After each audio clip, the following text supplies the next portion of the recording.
Hey, what's up my snowbiking community? This day I had a chance to ride this ZF kit the entire day on a 2020 Yamaha bone stock motor. And I don't know why my video cut off there so quick. Oh, because I was looking at, in the shop, the strut rod on this kit. The strut rod is super thick and beefy, but it does not have the ability to adjust the length while it's on the bike. You have to take it off the bike. So that's why we were showing this video. But beyond that, you can see it has an open style chain case, which is good.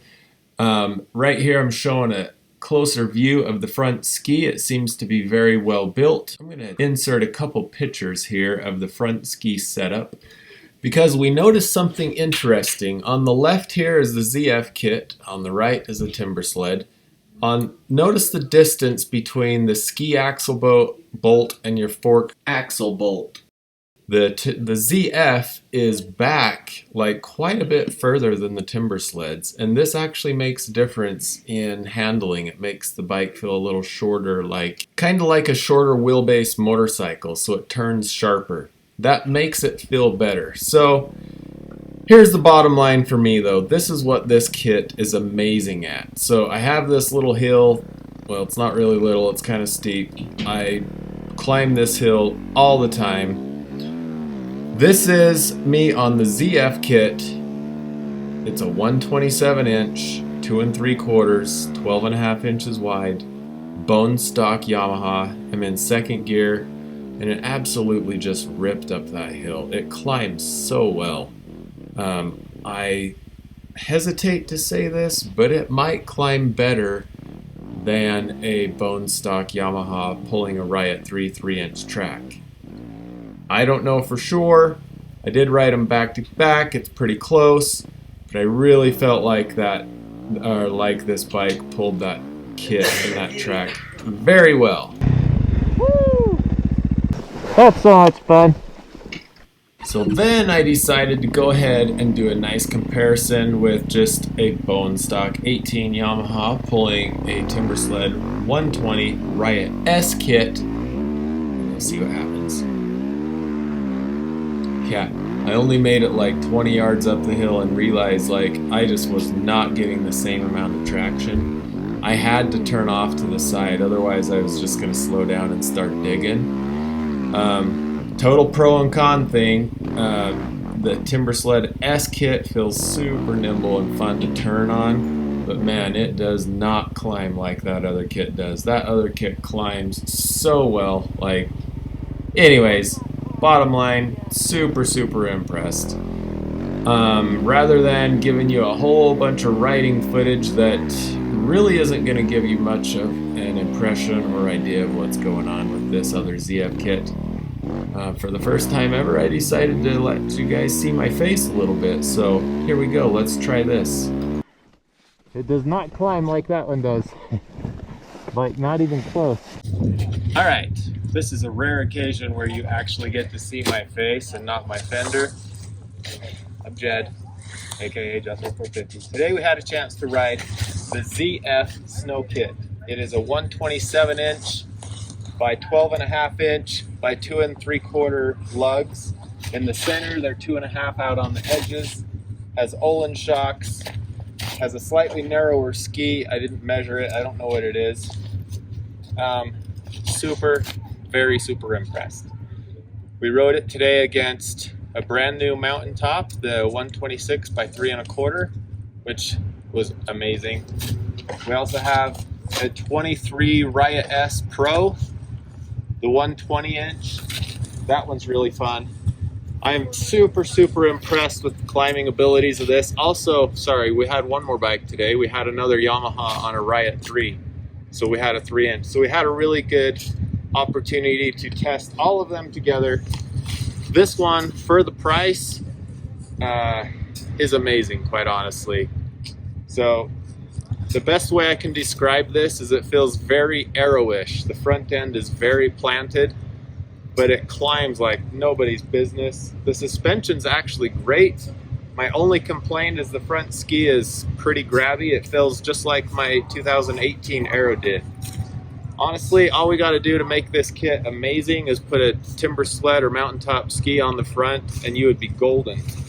But for the price, this thing is really hard to beat. I was pulling second gear really easy. It spun that track up real quick and climbed like nobody's business. Yeah, and now our friends are gonna drive by and be too loud. Hey Travis! So here's Travis, we're videoing. Say hello, Travis. Howdy, howdy. He's on the Riot 3. All these are Yamahas, basically the same thing. 20s, 19, 18, whatever, it's all the same bike. None of them are built up. Yeah, bottom line, super duper impressed with the ZF kit. So if you don't want to spend the big money on a Timbersled Riot 3, actually, to be honest, in today's conditions, I would almost prefer the ZF over that, if you're on a stock bike anyways, because that track is just, this one pulled second gear really well. So yeah, super impressed. That's all we have to say.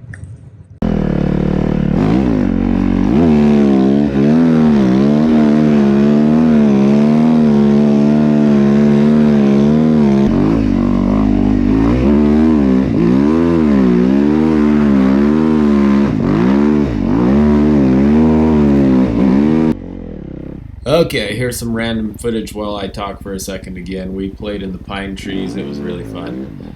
Bottom line for me, if you are considering an aero because you like that planted feel of the front end and because they supposedly climb well, I would highly recommend or, encourage you to look at this ZF kit first. It's cheaper. I think it climbs better. It really is a good kit. The one other thing I forgot to mention earlier is I was talking about how that front ski bolt is further back than the Timbersleds, meaning the front ski sits a little bit closer to your foot pegs than the Timbersleds. We measured from ski bolt to end of track on both the Riot 3, which is a 129 obviously, and the ZF, which is a 127. And you would think, oh well, they're 2 inches shorter than each other. Not so. We measured it and I forgot to write it down, unfortunately, but you would expect a 127 inch to be 1 inch shorter than a 129 inch track, right? Well, the reality is it was closer to 2 or 3 inches shorter because the ski bolt comes closer back and they scooted their track kit a tiny bit forward as well. Long story short, it's an excellent kit. It's not marketed at all. I'm not paid by these guys either. I'm just riding different kits and throwing my opinion out there. I just think this one is a really good one to take a hard look at if you are the type of guy that thinks you want an aero Timbersled. So take that for what it's worth. If you're close to Utah anywhere, Power Chicken Off-Road here in Heber City, Utah does have a couple of these kits for sale. This is the kit I'm riding, is his. I have no idea, if there's other dealers out there. These guys, like I say, they don't have a marketing plan. I have no idea how many other dealers or how many other kits are even out there.